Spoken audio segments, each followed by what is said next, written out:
ಶೈಕ್ಷಣಿಕ ವರ್ಷದಲ್ಲಿ ಶಾಲಾ ದಾಖಲಾತಿಗೆ ಸಮಸ್ಯೆ ಆಗ್ತಾ ಇದೆ. 1ನೇ ತರಗತಿಗೆ ದಾಖಲಿಸಲು 6 ವರ್ಷ ಆಗಿರಲೇಬೇಕು ಅಂತ ಹೇಳಿ ಶಿಕ್ಷಣ ಇಲಾಖೆ ಹೇಳಿದೆ.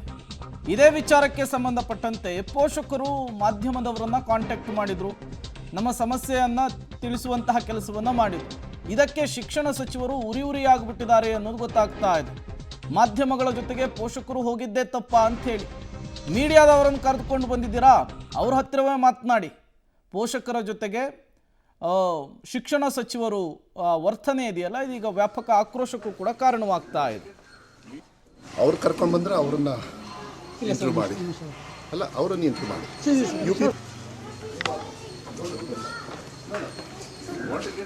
Media and do all this rubbish in my house, not allowed.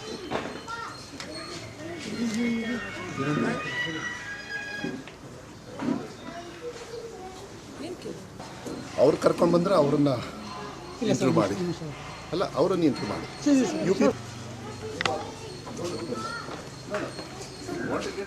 Media and do all this rubbish in my house, not allowed.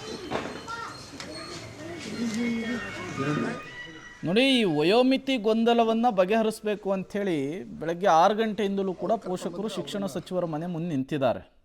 ನೂರಾರು ಸಂಖ್ಯೆಯ ಪೋಷಕರು ಇದ್ದಾರೆ. ಅವರು ಕಾಯ್ತಿದ್ದಾರೆ. ಅವರ ಸಮಸ್ಯೆ ಏನು, ಅವ್ರ ಗೊಂದಲವನ್ನು ಬಗೆಹರಿಸಬೇಕು, ಮಕ್ಕಳ ಭವಿಷ್ಯದ ಪ್ರಶ್ನೆ ಅನ್ನುವಂತಹ ಕಿಂಚಿತ್ತೂ ಕಾಮನ್ ಸೆನ್ಸು ಶಿಕ್ಷಣ ಸಚಿವರಿಗಿಲ್ಲ.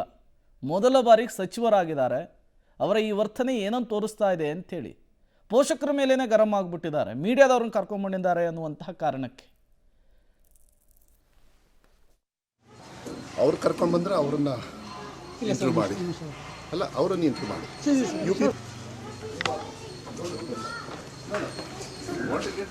Media and do all this rubbish in my house, not allowed.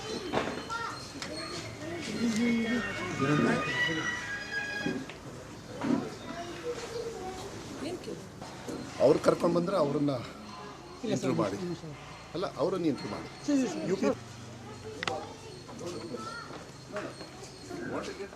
Media and do all this rubbish in my house, not allowed. ಶಿಕ್ಷಣ ಸಚಿವರ ವರ್ತನೆ ಈಗ ಪೋಷಕರ ಆಕ್ರೋಶ ಕಾರಣವಾಗಿದೆ. ನಮ್ಮ ಸಮಸ್ಯೆಯನ್ನು ಹೇಳ್ಕೊಬೇಕು ಅಂತ ಹೇಳಿ ಸಚಿವರ ಬಳಿ ಹೋಗಿದ್ವಿ, ಮೀಡಿಯಾದವ್ರ ಜೊತೆಗೆ ಬಂದಿದ್ರ ಅಂಥೇಳಿ ನಮ್ಮ ಮೇಲೇನೆ ಗರಂ ಆಗುವಂತಹ ಕೆಲಸವನ್ನ ಮಾನ್ಯ ಶಿಕ್ಷಣ ಸಚಿವರು ಮಾಡಿದ್ದಾರೆ ಅಂಥೇಳಿ ಈಗ ಪೋಷಕರು ಆಕ್ರೋಶವನ್ನು ಹೊರಹಾಕ್ತಾ ಇರುವಂಥದ್ದು. ಅವ್ರು ಕರ್ಕೊಂಡು ಬಂದ್ರೆ ಅವ್ರನ್ನ ಇಂಟರ್ವ್ಯೂ ಮಾಡಿ, ಅಲ್ಲ ಅವರನ್ನು ಇಂಟರ್ವ್ಯೂ ಮಾಡಿ.